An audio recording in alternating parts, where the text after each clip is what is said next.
Yo, what is up guys, kumaha damang, selalu jaga kesehatan ya. Film yang akan Mimin ceritakan kali ini yaitu berjudul League of Gods yang rilis tahun 2016. Kisah pertempuran para dewa-dewa. Pokoknya GG abis ini film. Kalian pasti udah gak sabar kan? Kalau begitu, let's go kita ke filmnya.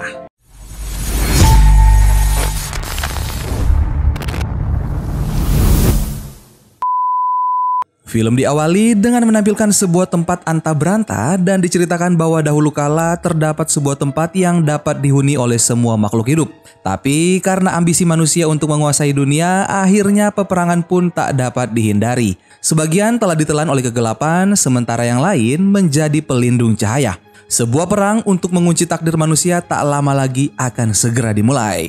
Dan film League of Gods pun dimulai. Terdengar perintah Jenderal Leopard untuk menjaga kamar tidur Raja Naga Hitam dan tidak mengizinkan siapapun untuk masuk kepada pemimpin pengawal penjaga. Namun ketika sang jenderal pergi meninggalkan tempat tersebut, pemimpin pengawal tadi masuk karena mendengar suara hewan buas dari dalam. Ia berniat untuk melindungi sang raja, tapi alangkah terkejutnya, pemimpin pengawal tersebut ketika melihat Ratu Daji keluar bersamaan dengan makhluk aneh yang muncul dari belakang dan langsung menyergap dirinya. Ternyata itu adalah ekor sang ratu karena Ratu Daji adalah seekor rubah ekor 9 yang memiliki kekuatan yang sangat tinggi. Keesokan harinya terlihat sebuah kereta yang ditarik oleh beberapa hewan yang begitu besar melaju dengan sangat cepat. Kereta tersebut berisi pasukan yang dipimpin oleh Jiva dari daerah Sisi menuju ke Kerajaan Naga Hitam di daerah Souge. Lei, adik angkat Jiva, melihat ke arah depan untuk melihat keadaan. Ia mengatakan jika perjalanan mereka baru 1 mil dari Zaoge. Jiva kemudian mengingatkan jika mereka hanya memiliki satu misi, yakni menyelamatkan tetua agung dari suku gaib sebelum matahari terbenam. Menurut salah seorang prajurit, konon katanya Raja Zhou atau Raja Naga Hitam telah membantai banyak penyihir suku yang terpikat oleh Daji. Sang raja hanya dijadikan boneka oleh rubah ekor 9 tersebut. Prajurit tersebut kemudian menanyakan kepada Jiva mengapa mereka tidak mengambil kesempatan ini untuk menghabisi rubah jahat tersebut. Jiva kemudian mengatakan jika hanya Guru Jianglah yang mampu menyingkirkan rubah jahat tersebut. Ia kemudian mengingatkan kembali kepada semua prajuritnya untuk memprioritaskan misi mereka dan membawa tawanan kembali ke Sisi. Tak lama kemudian, Lei mengatakan jika ia sudah bisa mencium bau darah siluman rubah tersebut. Jiva lalu mengingatkan Lei untuk tidak menggunakan sihirnya di hadapan siluman rubah itu, karena sihir Daji sangat tak terduga. Tiba-tiba kereta mereka didatangi oleh Guru Jiang. Ia memberi arahan kepada Jiva dan anak buahnya. Ia juga memberi informasi jika Raja Zhou dulu pernah membuat perjanjian jahat dengan siluman sakti saat ia masih kecil untuk menguasai dunia. Konsekuensinya adalah sang raja harus mengumpankan dirinya sendiri untuk naga hitam dengan darah bangsawannya. Guru Jiang kemudian menambahkan ketika 3 matahari bersatu dan naga hitam turun menyerang, maka kegelapan besar akan menyelimuti dunia. Menurut Guru Jiang, ancaman mereka bukanlah siluman rubah ekor 9. Melainkan naga hitam yang tak lain adalah Raja Zhou. Jiva lalu menanyakan bagaimana cara melawan naga hitam. Kemudian Guru Jiang mengatakan jika tetua agunglah yang mengetahui cara untuk menghabisi sang naga hitam. Guru Jiang pun seketika itu pergi secara tiba-tiba sama seperti kedatangannya. Di kerajaan Zhou, sang raja sedang menghabiskan waktunya menonton dan menikmati penari yang berada di hadapannya. Sementara itu di penjara kerajaan, pasukan Li mulai menyusup dan mencari tetua agung. Di istana, Ratu Daji datang menghampiri dan memberi hadiah kepada sang raja. Di sisi lain, Jiva memberi arahan waktu yang tepat untuk menyerang agar tidak ketahuan. Semua pasukannya lalu bersiap untuk segera beraksi saat para pengawal melakukan pergantian jaga. Namun Lei yang sedang dari tadi menggunakan kekuatan sihirnya mendengar anggota suku gaib memanggil meminta tolong dan tiba-tiba ia langsung beraksi tanpa menunggu aba-aba dari Jiva. Siap tidak siap, mereka lalu melawan para penjaga yang datang dari segala arah. Untungnya, mereka berhasil mengalahkan para pengawal dan terus mencari keberadaan suku gaib. Lei kemudian berada di sebuah penjara yang kosong. Lalu ia mengatakan jika suku gaib berada di dalam. Jiva lalu mengenalkan diri dan pasukannya yang berniat untuk menolong mereka. Mendengar hal tersebut, suku gaib pun menampakkan dirinya. Kembali ke istana, hadiah yang dipersembahkan Ratu Daji untuk sang Raja Naga Hitam adalah tetua agung itu sendiri. Sang raja merasa ia tidak membutuhkan tetua agung karena semua suku gaib sudah ia musnahkan. Namun Ratu Daji memberitahunya jika sebelah mata tetua agung bisa menyimpan masa lalu, sedangkan mata lainnya bisa menyimpan masa depan. Ratu Daji begitu penasaran dengan masa depan sang raja. Raja pun kemudian mendekati tetua agung tersebut, sementara itu Jiva dan pasukannya tidak bisa membuka pintu penjara suku gaib karena pintu tersebut terkunci dengan sihir hitam. Lei yang melihat hal tersebut kemudian menggunakan sihirnya untuk membuka pintu itu. Jiva yang melarangnya tidak dapat berbuat banyak karena waktu mereka sudah sangat mendesak. Rupanya sihir yang Lei gunakan ternyata terdeteksi oleh Jenderal Leopard. Di sisi lain, di istana, Raja Naga Hitam mulai menanyakan masa depannya kepada Tetua Agung. Raja tidak percaya mendengar ramalan Tetua Agung yang menyatakan jika masa depan dirinya dan kerajaannya akan hancur. Karena begitu marahnya, ia dan Sang Ratu akhirnya memerintahkan para pengawal untuk mencabut kedua mata Tetua Agung. Di sisi lain, Lei beserta pasukannya berusaha menyelamatkan suku gaib dari serangan para pengawal kerajaan. Untungnya, dengan kekuatan sihir suku gaib, mereka dapat berteleportasi ke saluran got istana kerajaan. Mereka pun menyelamatkan diri menggunakan perahu yang terbuat dari tameng milik Lei dan pasukannya. Kembali ke istana, raja yang merasa bingung karena waktu berhenti akibat mantra suku gaib tiba-tiba didatangi oleh Guru Jiang. Sedangkan Jiva memerintahkan anak buahnya untuk segera pergi menyelamatkan suku gaib. Sementara dirinya dan Lei akan menyelamatkan Tetua Agung. Pada saat yang bersamaan, Lei melihat dan merasakan sesuatu yang aneh dengan dirinya. Jiva kemudian memintanya untuk fokus menyelesaikan misinya bersama-sama demi dirinya. Dan tak lama kemudian, Jenderal Leopard bersama Jaguar hitamnya menghampiri mereka berdua. Seketika itu, Jiva dan Lei meluncur menghindar serangan sang jenderal. Di tempat lain, Guru Jiang mengatakan jika ia tidak ingin mencampuri urusan sang raja. Ia hanya mengingatkan jika semua yang ia capai karena keserakahannya pasti akan berakhir dengan sendirinya. Dan di saat yang bersamaan, Ratu Daji yang terdiam karena mantra suku gaib mulai menyerangnya dengan ekor rubahnya. Pertarungan antara Guru Jiang dan Ratu Raja Sombong pun terus berlangsung. Scene berpindah di mana sang jenderal beserta para pengawal terus berusaha menangkap Lei dan pasukannya yang telah membebaskan suku gaib. Aksi kejar-kejaran mereka begitu menegangkan hingga akhirnya Lei bisa menahan Jenderal Leopard dengan kekuatan sihirnya.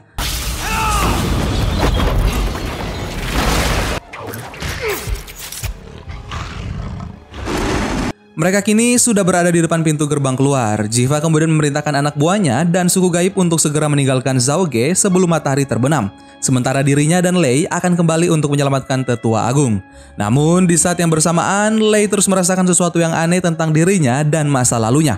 Jiva kembali mengingatkan dirinya untuk tetap fokus kepada misi yang sedang mereka jalankan. Akhirnya, Jiva dan Lei telah berada di tengah kekacauan istana. Ratu Daji memberi kutukan pembalik umur kepada Guru Jiang dan di saat bersamaan mantra suku gaib yang menghentikan waktu telah usai hingga membuat seisi istana berhamburan ketakutan dan berusaha menyelamatkan diri mereka masing-masing.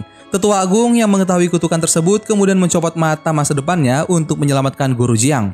Sayangnya mata tersebut direbut oleh Ratu Daji. Sang raja kemudian memerintahkan Jiva untuk memberitahu ayahnya, Jenderal Ji di Sishi, jika tak lama lagi Raja Naga Hitam akan meratakan kota tersebut. Sementara itu, serangan Lei kepada Ratu Daji hampir membuatnya terserang balik.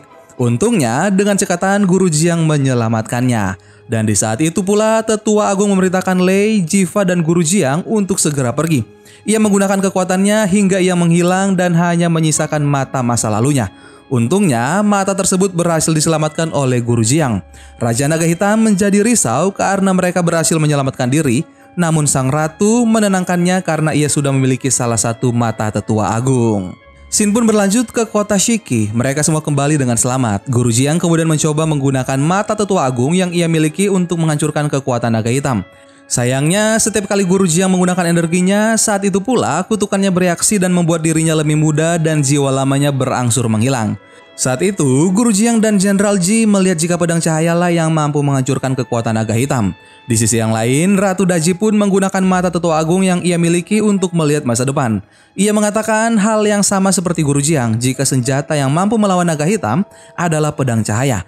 Namun, pandangan masa depan mengatakan jika orang yang mampu menguasai pedang tersebut hanyalah naga emas. Ratu Daji tidak akan pernah membiarkan pedang itu jatuh ke tangan mereka. Scene berpindah di mana terlihat Lei kembali mengingat akan keinginan dirinya yang sangat menginginkan sayap kepada Guru Jiang. Lei merupakan suku sayap yang tidak bisa terbang karena sayapnya tidak pernah muncul. Ia selalu teringat akan bayangan dirinya yang diperintahkan terbang oleh ayahnya. Sementara sayap ayahnya rusak karena ditangkap oleh musuh. Semenjak saat itu, Lei selalu gagal untuk terbang. Lei kemudian mencoba lagi untuk terbang, tapi lagi-lagi ia gagal.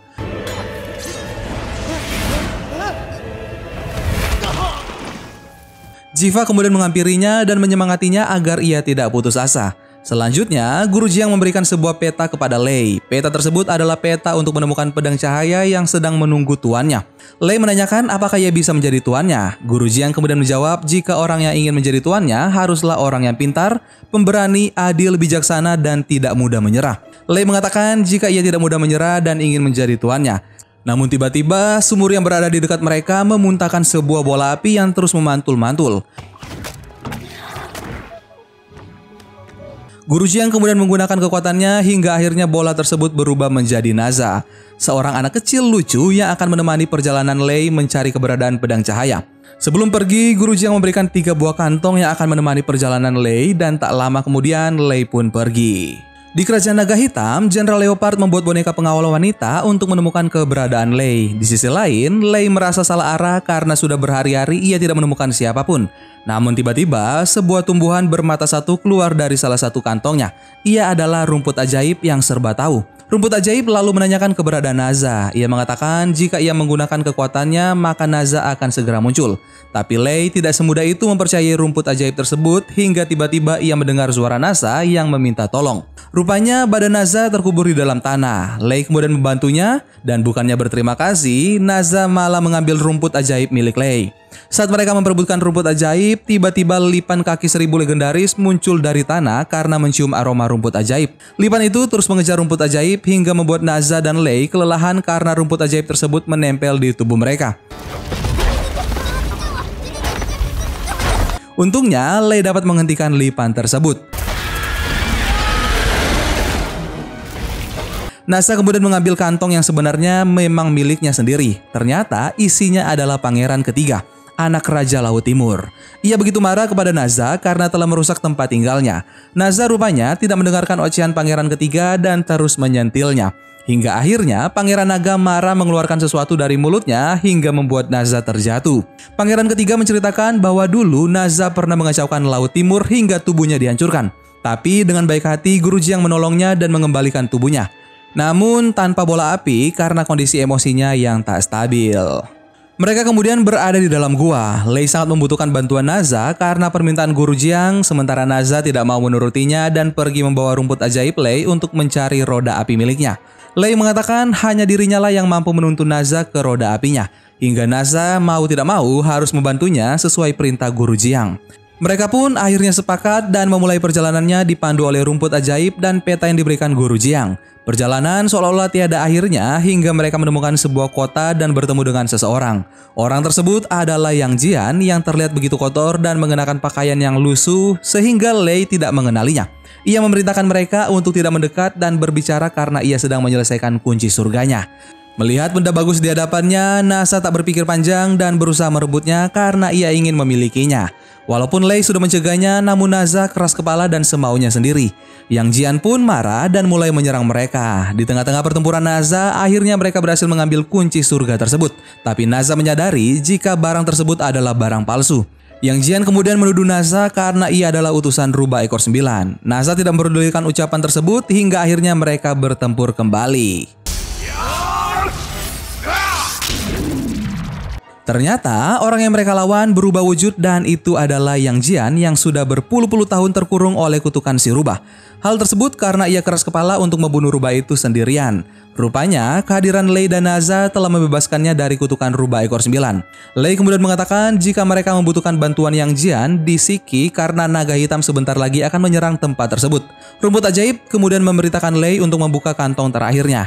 Ternyata isinya adalah Sky, anjing langit milik Yang Jian. Melihat Sky, ia lalu mengajaknya untuk mengalahkan rubah ekor 9 sendirian. Padahal rumput ajaib sudah mengatakan jika mereka harus bersatu untuk menemukan pedang cahaya. Lei pun membiarkan Yang Jian meninggalkan mereka dan memutuskan untuk bertemu kembali di Shiki. Shin kemudian berpindah ke sebuah tempat untuk mencari perahu portable yang dikatakan rumput ajaib. Karena sudah banyak tempat mereka kunjungi namun tetap tidak menemukannya, akhirnya Naza memutuskan untuk mencari secara terpisah. Dan di saat itu, Lei terpesona oleh seorang wanita bernama Kupu Biru yang sedang asik bermain dengan kupu-kupu dan anak-anak lainnya. Lei tidak menyadari jika wanita tersebut adalah boneka suruhan Jenderal Leopard yang ingin mengetahui informasi tentang dirinya dan pedang cahaya. Sang jenderal yang sudah mengetahui informasi Lei kemudian memerintahkan kupu biru untuk terus mengikuti Lei untuk menemukan perahu portable dan terus memberi laporan kepadanya. Lei kemudian menemui Lady Tai untuk menemukan perahu portable yang ia cari-cari. Belum sempat menceritakan apapun, Lady Tai kemudian memerintahkan Lei untuk melihat air di dalam wadah yang berada di hadapannya menggunakan hatinya. Lei kemudian melihat Guru Jiang sedang mengobrol dengan Lady Tai, membicarakan perahu portable yang mampu membawa mereka kemanapun mereka inginkan. Tiba-tiba Lei hadir di hadapan Lady Tai. Ia menyangka Lei adalah Jiang yang sedang berpura-pura. Lei tiba-tiba seperti terbawa suasana mimpi Lady Tai. Untungnya rumput ajaib menyadarkannya dan menyuruhnya untuk segera pergi dengan mengambil perahu portable yang berada di hadapannya selagi Lady Tai masih berada di alam mimpi. Tapi tak lama kemudian, kupu biru masuk menanyakan perahu portable sehingga membangunkan Lady Tai.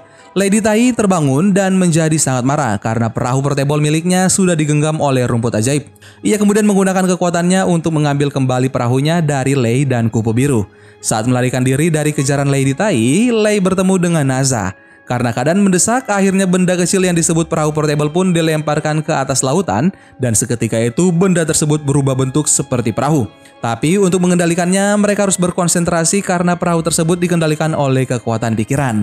Saat bingung kemana arah tujuan mereka, saat itu kupu biru mengatakan jika mereka harus segera menemukan pedang cahaya. Naza yang mencurigai dirinya hampir melemparkannya ke lautan, tapi pangeran ketiga meniupnya hingga akhirnya Naza berubah menjadi anak kecil lagi. Lei begitu penasaran dengan kupu biru, kemudian menanyakannya mengapa ia tahu tentang pedang cahaya. Mereka pun mengobrol hingga akhirnya tertidur. Lei kini tahu mengapa kupu biru tak mau tidur. Hal tersebut karena setiap bangun tidur ingatannya selalu hilang. Dan untuk pertama kalinya saat ia bangun, ia bisa mengingat semuanya karena Lei. Malam kembali tiba, kupu biru merasa sedang berada di Laut Timur. Lei mengatakan mungkin perahu ini mengubah arahnya karena pikiran pangeran ketiga yang mengendalikan perahu tersebut. Ayah pangeran ketiga begitu bahagia merasakan kehadiran anaknya. Sang ayah kemudian memerintahkan gurita untuk menjemput pangeran ketiga dan menangkap Naza. Sementara Lei tidak bisa membantunya karena rumput ajaib mengingatkannya untuk segera menemukan pedang cahaya. Di Istana Laut Timur, Naza kembali membuat kekacauan karena sudah memakan pangeran ketiga.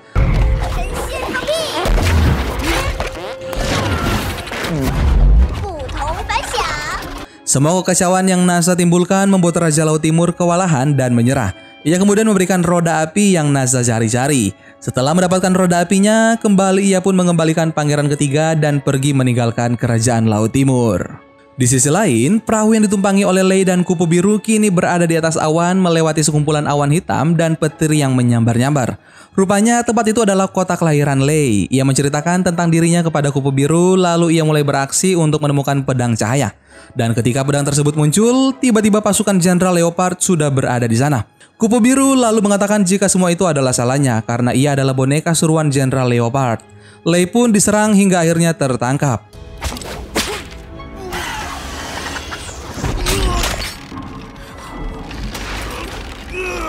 Saat Jenderal Leopard hampir membunuhnya, kupu biru menukar nyawanya untuk membebaskan Lei.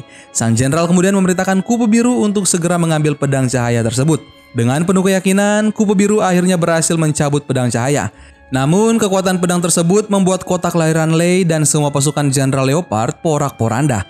Lei kemudian berusaha untuk menyelamatkan kupu biru dan merebut kembali pedang cahaya. Di saat itulah Lei akhirnya berhasil terbang. Tapi sayangnya kupu biru kembali berubah menjadi sebuah boneka. Ia mengatakan jika ia begitu senang pernah memiliki ingatan bersama Lei.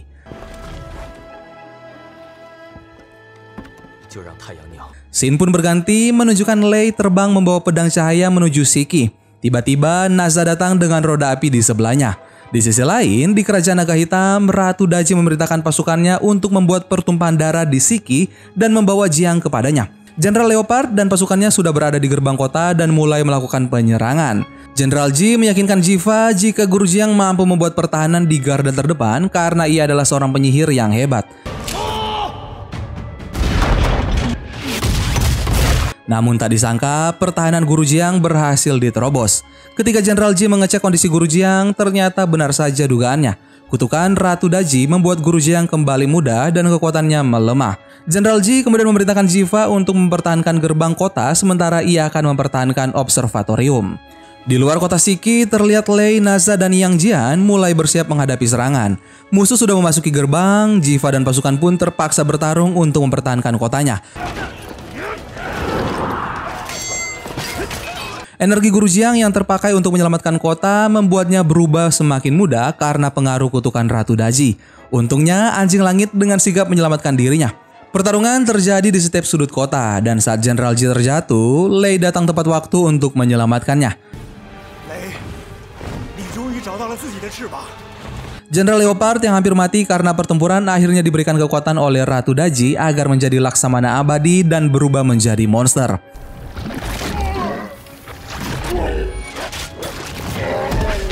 Lei, Naza, Yang Jian, dan anjing langit yang membawa Guru Jiang semakin terdesak karena Guru Jiang semakin cepat berubah menjadi mudah. Kini ia sudah menjadi seorang anak kecil sementara Jenderal Leopard yang sudah berubah menjadi monster mulai menyerang mereka.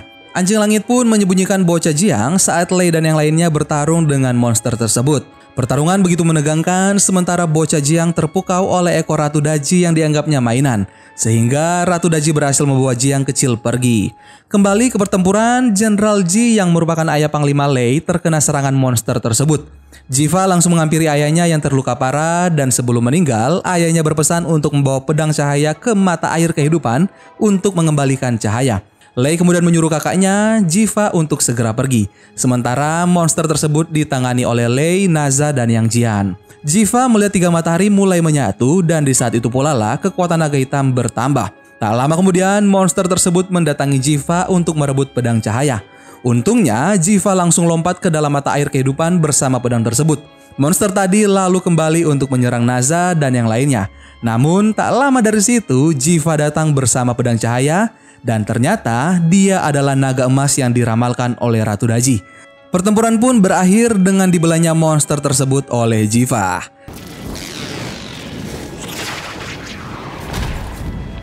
Dan film League of Gods pun selesai.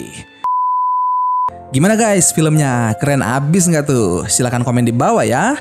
Seperti biasa, Mimin cukupkan video kita kali ini. Sampai berjumpa lagi dan masa depan adalah milik mereka yang menyiapkan hari ini.